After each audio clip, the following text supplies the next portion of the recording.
হচ্ছে হচ্ছে না তো, তাহলে তো একটুখানি গল্প শুনতে হয়। বসন্তের সন্ধ্যা এরকম পুরুলিয়া আমরা দাঁড়িয়ে আছি, একটুখানি গল্প।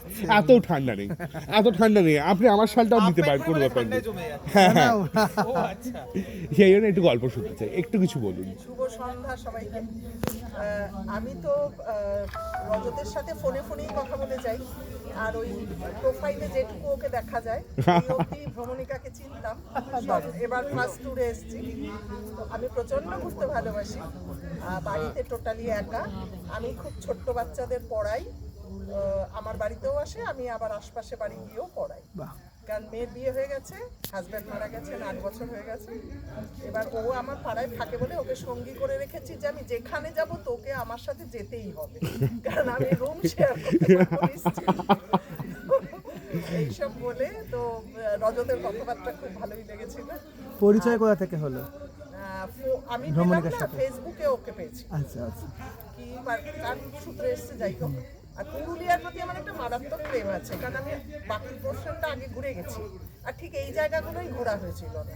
আচ্ছা, তো সেই কারণে এটা মানে লেগে গেল ব্যাপারটা, যে যাবো কি যাবো না করতে করতে লাস্টে দুজনের টিকিট আলাদা হয়ে গেল এই কারণে। তো কিন্তু ভাবলাম এই মাইথন পাঞ্চে তার বরন্তি, এটাই আমার ইনকমপ্লিট রয়েছে, ওটাকে আমাকে যেতেই হবে। আর পলাশের টান তো সাংঘাতিক আছেই। তো এসে তো ভীষণই ভালো লাগলো, মানে ফার্স্ট এক্সপিরিয়েন্সই এত ভালো। আর আমি ওই পুরো ক্যালেন্ডারটা দেখে রেখেছি, সুন্দরবন আর গুজরাট এই দুটোর জন্য আমি অবশ্যই থাকবো। ঠিক আছে, বসন্তে এখন গুজরাট যাবো না আমরা, আমি আপনার একটুখানি গল্প শুনবো। এখন আমরা কোথাও না, আমি স্বপ্নাদিকে বলেছিলাম, স্বপ্নাদি টাকাটা আগে দিয়ে দিচ্ছেন, আমি কিন্তু ঠকিয়ে নিতে পারি। সে বলছে হাওড়ায় গিয়ে দেবেন, আগে দিচ্ছেন কেন? আরে না হয় অল্পের উপর দিয়ে মার যাবে আর কি।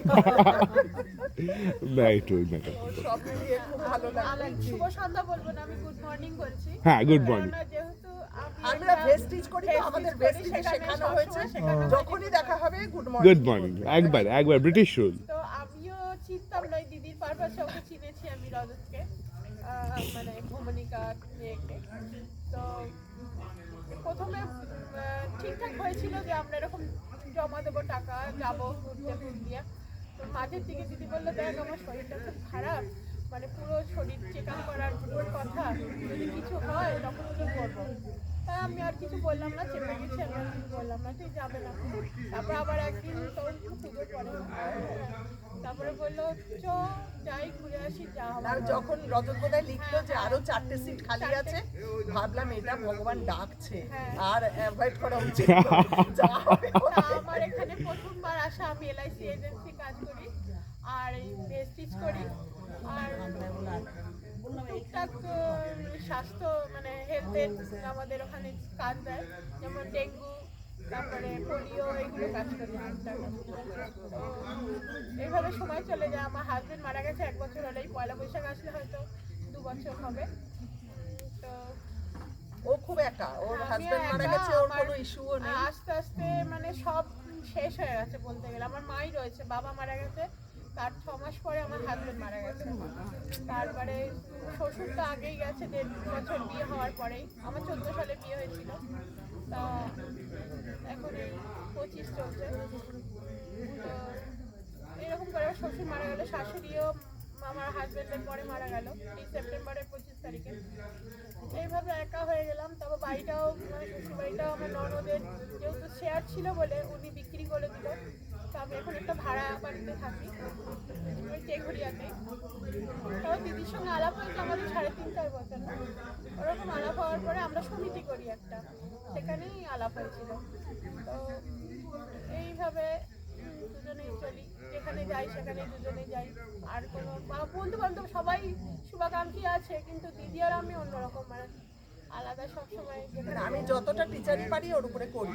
একেবারে ঠিক। আর মন খারাপ করবেন না, প্রত্যেকেই কোথাও না কোথাও গিয়ে না অন্তত কলঘরেতে প্রত্যেকে একা, এই কথাটা সবসময় মাথায় রাখবেন। আর রবি ঠাকুর একটা কথা বলে, শেষ নাহি যে শেষ কথা কে বলবে, সেজন্য একেবারে মন খারাপ করবেন না। এখনো কালকে একটা বিরাট বড় ঘোড়া বাকি আছে, সেজন্য একবারে মনে করে এগিয়ে চলুন, এবং আশা রাখি আমরাও পাশে আছি আপনাদের। খুব ভালো লেগেছে। এখন রাত্রে মাংসটি হয়নি, ফলে শুধু ভালো লেগেছে, এখন থেকে বললে আমরা শুনবো না। অনেক ধন্যবাদ। আমরা চিকেনটা ভালোবাসি না, তাও কি করবো, জোর করে খাওয়া। কেন ডিম খেতে পারতেন তো? ভালো, একটা সবজির তরকারি হলেও খাওয়া।